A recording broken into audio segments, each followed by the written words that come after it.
को नहीं जा रहे, और जो बाहर उनकी फैमिलीज बाहर के ममालिक में बैठी हुई हैं, वो अपनी माओ बहनों बेटियों से मिलने के लिए नहीं जा रहे इस वजह से कि रोड में दहशतगर्द फितना खवारिज मौजूद है।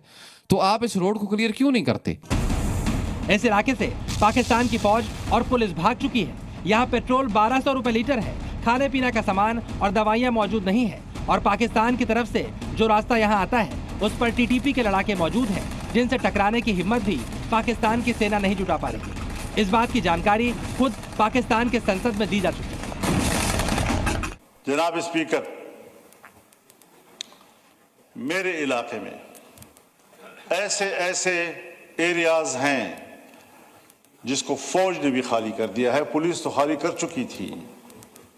बता दूं आपको, ऐवान को बताना चाहता हूं, वो इलाके कि जो पुलिस तो खाली कर चुकी थी लेकिन फौज भी खाली कर चुकी है, और जहां पर जंग हो और पुलिस भी ना हो और फौज भी ना हो, तो वो एरिया किसके कब्जे में होगा और वहां किसका रेट होगा?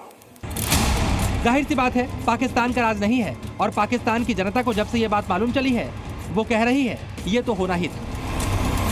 हाँ, हमने उनको जो हम लोगों ने गलती की कि हम लोगों ने उनको ट्रेनिंग दी और उन लोगों को जो है हमने एज अ फोर्स यूज़ किया, जो कि हमें नहीं करना चाहिए था। और फिर जब हमें पता चल गया कि अब जो है वो पानी जो है वो सर से ऊपर जा रहा है, हमने उस चीज़ को कंट्रोल नहीं किया। ये जो है हमसे गलती हुई है, और इस गलती की वजह से अब इलाके में पाकिस्तान का झंडा नहीं फहरा रहा। कई महीनों बाद पाकिस्तान के कुर्रम इलाके में रिश्वत के तौर पर कई ट्रकों में भरकर राशन, दवाइयाँ और जरूरत की चीजें भिजवाने की कोशिश की गई ताकि पाकिस्तान को यहाँ पर एंट्री मिल सके।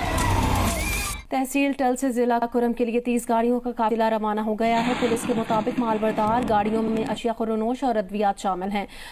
मजीद काफिलों की रवानगी के लिए इंतजाम भी जारी हैं। पाकिस्तान को लगा इस बहाने हो सकता है उसे कट चुके इलाके में एंट्री मिल जाए, लेकिन जैसे ही ये ट्रक कुर्रम एजेंसी में दाखिल हुए, इन पर जोरदार हमला कर दिया गया। ट्रकों की एंट्री के साथ ही हर तरफ से गोलियां बरसनी शुरू हो गई। इन 42 गाड़ियों के ऊपर पहले तो अंधाधुंध फायरिंग की गई, इन ट्रक्स के ऊपर अंधाधुंध फायरिंग की गई। कोई फायरिंग घरों के अंदर से हो रही है, कुछ साइड पे घात लगा के लोग बैठे हुए थे, कुछ किस तरह हो रही है, कुछ पथराव कर रहे थे। जिसके पास जो कुछ आता था उसने वो कुछ उन ट्रकों की तरफ मारा। अभी मेरे पास जो इतलात आई हैं जिसमें 4 से 5 ड्राइवर्स जो है नाज़रीन किराम शहीद हो चुके हैं। तकरीबन जख्मी जो है वो 8 से 10 ड्राइवर्स हैं।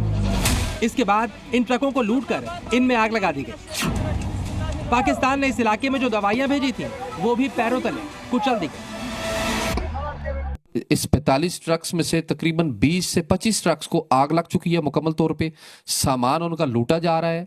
तकरीबन 5 मेडिसिन की ट्रक्स थे, उनको मुकम्मल तौर पे लूट लिया गया है।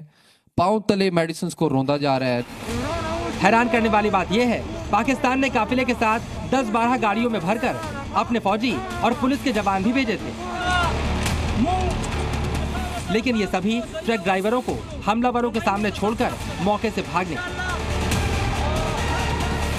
अब पाकिस्तान को डर है कहीं तालिबान पूरे पाकिस्तान पर कब्जा न कर ले, इसलिए पाकिस्तानी दुनिया को डराकर मदद मांग रहे हैं।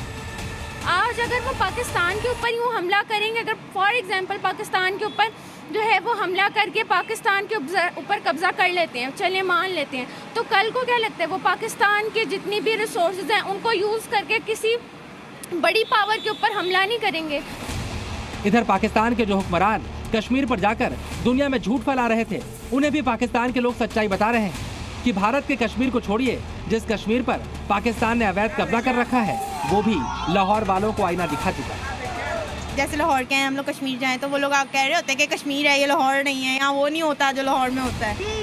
वहीं पाकिस्तानी अपने मुल्क में हो रहे धमाकों और हमलों का ठीकरा भी इस्लामिक आतंकवाद पर फोड़ रहे हैं। पाकिस्तानी इस आतंकवाद के जन्मदाता यानी तालिबान सोच वाले मदरसे और मौलवियों को अब पानी पी पी कर कोस रहे हैं। तालिबान टाइप चीजें कौन सी हैं? दूसरा गेटअप लेके दर्द दिल के साथ कहना पड़ता है कि इस वक्त बलूचिस्तान के 5 से 7 अजला इस पोजीशन में हैं कि अगर वो आज़ादी का ऐलान कर दें तो अगले दिन अक़वाम मुत्तहिदा में उनकी दरख्वास्त को कबूल कर लिया जाएगा और पाकिस्तान को तक़सीम तस्वुर किया जाएगा।